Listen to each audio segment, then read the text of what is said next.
రూపాయలు తీసుకున్న చోట ₹1 కోటి తీసుకున్నాడంట సుహాస్. ఇదే చాయ్ బిస్కెట్లో సినిమా చేసినప్పుడు. ఎట్లా అనిపిస్తుంది సార్ మూమెంట్? మీది కూడా సేమ్ లైఫే. 15,000 తీసుకున్న చోట ఇవాళ మీ లైఫ్లు మారిపోయినాయి. మీ కష్టమే అదంతా. మీ కష్టం, మీ రైటింగు, మీ కష్టపడిపోతే ఏది రాదు. ఇది సబర్మతిని ఇవన్నీ పట్టుదలతో కూర్చుంటే తప్ప జరగదు. పీక్ మూమెంట్ ఏ సార్? నేషనల్ అవార్డు కంటే కూడా ముందు పీక్ మూమెంట్ ఈ అమౌంట్, సాలిడ్ అమౌంట్ కొట్టినప్పుడు సార్ అది ఫస్ట్ ఎవర్ షో సార్ అన్నపూర్ణలో. అంటే అందరూ థియేటర్కల్ రిలీజ్ ఏదనుకుంటున్నాం కానీ నేను లిటరల్లీ ఒక 7-8 షోలు వేసాం అనమాట అన్నపూర్ణలో. వీటన్నిటిలో చాలామంది కలర్ ఫోటోలు థియేటర్లో ఎంజాయ్ చేస్తున్న వాళ్ళు ఒక 1000 మంది దాకా ఉన్నారు. Okay.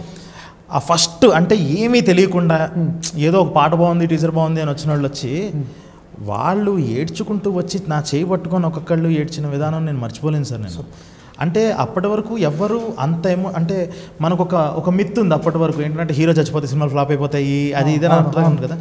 So first of all Suhas అనేవాడికి స్టేక్స్ ఏం లేవు. బాధపడే వాళ్ళు ఎవరు ఉండరు. ఏది అది అన్న చచ్చిపోవడం ఏంట్రా అని బాధపడేవాడు, అరే పాపం అనే అనుకుంటారు. ఆ సింపతి ఫ్యాక్టర్ మీద వెళ్ళింది.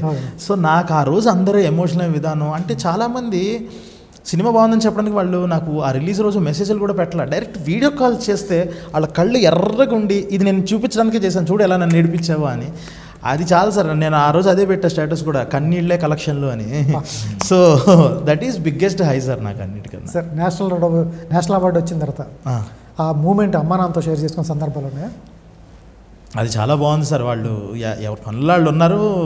మా అమ్మ హ్యాపీగా మొక్కలు నీళ్ళు పడుతూ, మాకు చికెన్ షాప్ ఉంది, మా డాడీ అక్కడ కౌంటర్లో కూర్చొని వాళ్ళ పనులు వాళ్ళు ఉన్నారు. డాడీకి కూడా అంటే ఆయనకి నిజంగా అంత పెద్ద అవార్డు అని అప్పుడు తెలీదు.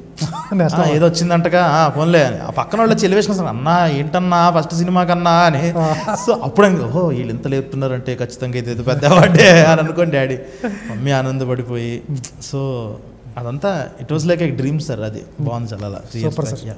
ప్రభుత్వ నియంతృత్వాన్ని ప్రశ్నిద్దాం. సాక్షి టీవీపై జరుగుతోన్న దమనకాండను అడ్డుకుందాం.